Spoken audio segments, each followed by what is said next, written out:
We all know that the flow of current is opposite to the flow of electrons. So today, let us talk about electric current through conductors. Now, what is quantization of charge? If Q is a charge, N is the number of charges, then the total charge is equal to N into Q. E is the charge on the electron, which is equal to 1.6 into 10 raised to minus 19 coulomb. Its current is defined as limit delta Q by delta t tending to 0.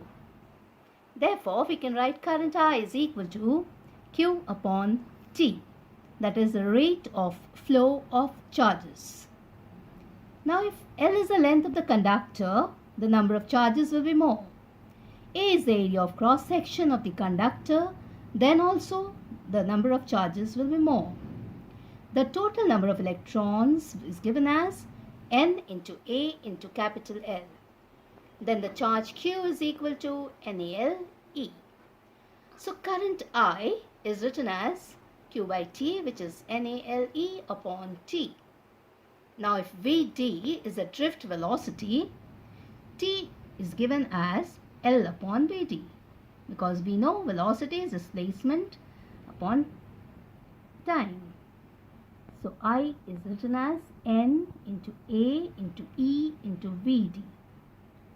Now let's talk about the current density, which is I by A. So we can write VD as equal to J upon NE. Now if you look at this particular diagram, then the net charge flowing in the forward direction is given by Q is equal to Q plus minus Q minus. Ohm's law. Ohm's law is stated as if current is directly proportional to the potential difference provided the physical state of the conductor remains constant. I is proportional to V. Therefore, I upon V is constant. So we can write V upon I is constant, which is R, the resistance, which is defined as an obstruction to the flow of current by the other charges and atoms. If you want to have an Ohm's law experiment, this is the circuit. It's a simple series circuit. This is the resistance under consideration. It is connected in series with a cell, a key and a rheostat.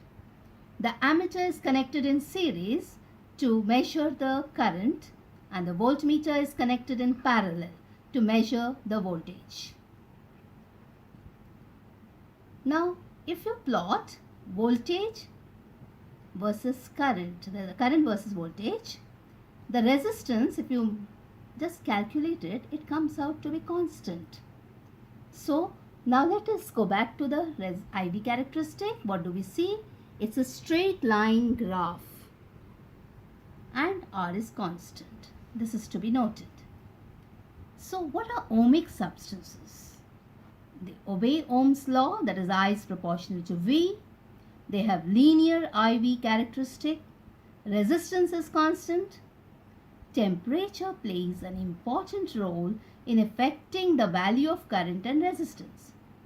Example of ohmic substances are carbon resistors and wire wound resistors.